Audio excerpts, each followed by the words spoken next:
Bismillahirrahmanirrahim. Assalamualaikum warahmatullahi wabarakatuh. Hello my lovely student. How is it going? I hope you all healthy, always happy, and then may Allah always take us. And then welcome to science lesson with Miss Mita in third meeting. Ya. Jadi before we start our lesson, we must pray to Allah. May Allah make it easy for us untuk memahami pelajaran untuk hari ini. Oke sayang, let's pray together. Bismillahirrahmanirrahim. Raditu billahi rabba wa bil islami dina wa bi Muhammadin nabiyya wa rasula. Rabbi zidni ilman warzuqni fahman. Amin. Oke sayang, before we start our lesson, I wanna ask you about the last topic. Nah, who's remember about genotype dan phenotype? Nah, pastinya anak ini sudah belajar ya di pertemuan yang kedua kemarin tentang istilah pewarisan sifat. Nah, ada yang masih ingat nggak apa itu genotip dan fenotip? Nah, kalau anak Miss tahu, silahkan jawab pertanyaan di bawah ini. Di sini ada M besar, yaitu keterangannya adalah buah jeruk manis, disilangkan dengan M kecil, dan yaitu keterangannya adalah buah jeruk asam. Nah, di sini mana yang genotip dan mana yang fenotip? Ya, I will give you only 2 minutes ya to answer this question ya. Oke. Time is up, and then who's wanna try to answer this question? Ya.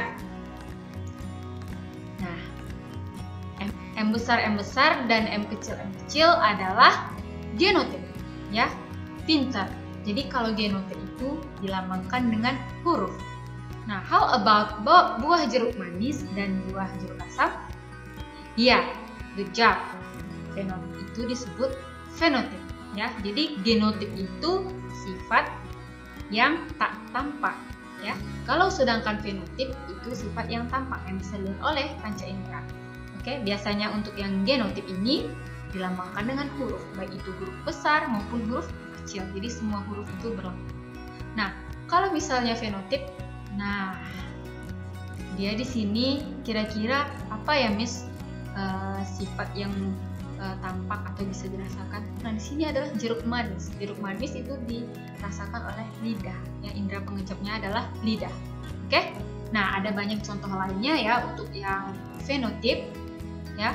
Nah, contoh lainnya yaitu ada rambut keriting dan rambut lurus. Apalagi mata sipit dan mata bulat. Apalagi nak? Kemarin kan udah belajar tuh perlekatan cuping telinganya menyatu atau terpisah, dan banyak sekali contoh lainnya. Nah, itu makanya Allah Subhanahu wa Ta'ala menciptakan makhluk hidup itu dalam beraneka ragam, terutama manusia ya. Ada yang kulitnya sawo matang, kuning langsat ya.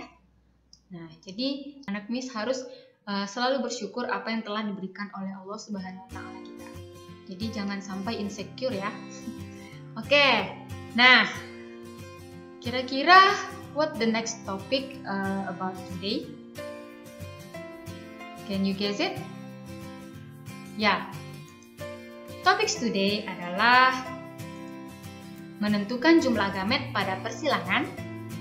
Second, hukum 2 Mendel. Nah, kalau yang pertemuan sebelumnya itu adalah tentang istilah dalam pewarisan sifat dan persilangan monohibrid beserta contoh soalnya.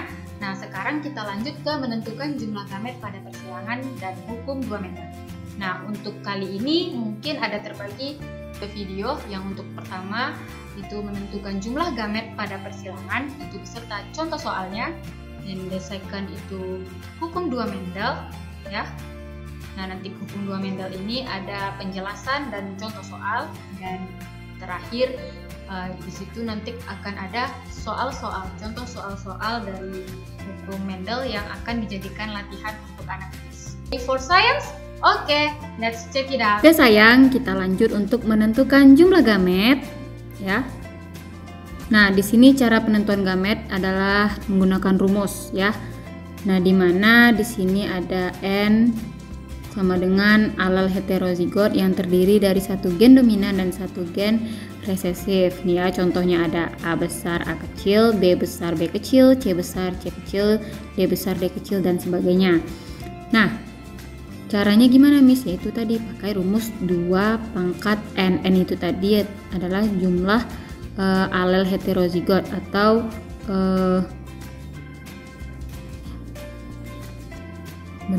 jumlah heterozigotnya atau sifat bedanya dihitung. Oke. Nah, di sini contohnya untuk A besar A kecil adalah 2 pangkat 1 karena dia hanya memiliki satu alel yang heterozigot, yaitu A besar dan A kecil. Lalu bagaimana Miss dengan soal yang ini Miss? Nah, di sini karena 2, 1, 2 berarti 2 pangkat N, dapatnya adalah 4. Nah, kalau untuk menentukan jenis gametnya tinggal buat aja diagram pohonnya ya. Ini 1, yang ini ada 2 kan, A besar dan A kecil. Kalau yang ini ada 4, A besar B besar, A besar B kecil, A kecil B besar, A kecil B kecil. Nah, jadi untuk lebih memahaminya, anak Miss silahkan perhatikan contoh soal berikut ini. Oke. Tentukan jumlah gamet di bawah ini. Ya, ada 3 soal. Who's wanna try? Dan sekalian ya sambil lihat video ini sambil mencari. Oke.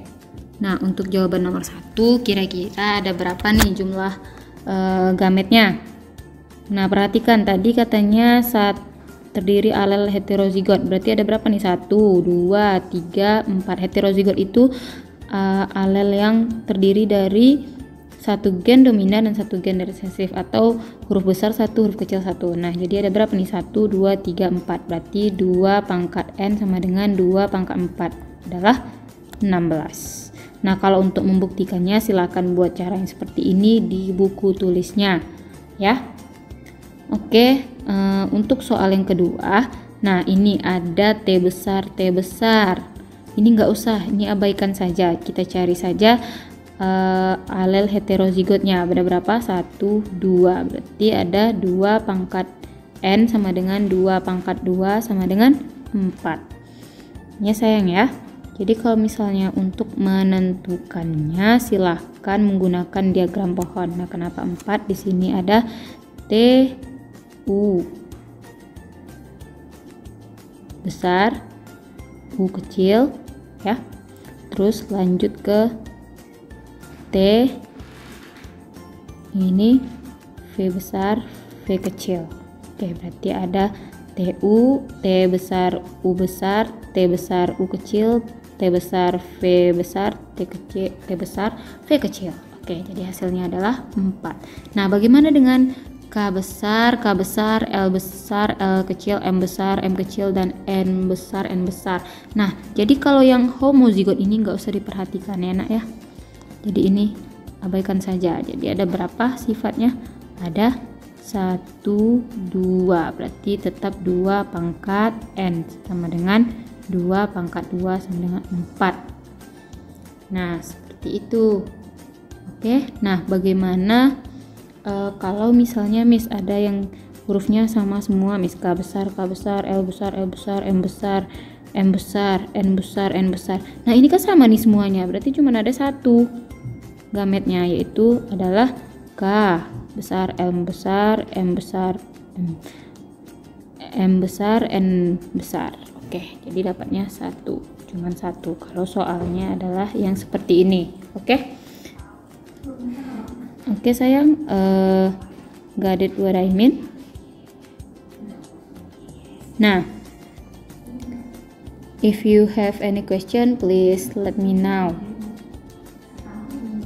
Untuk lebih memahami, silahkan kerjakan soal berikut ini.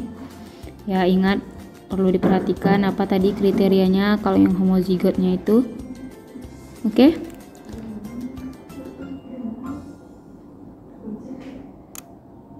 Silahkan kerjakan di buku tulisnya ya nak ya.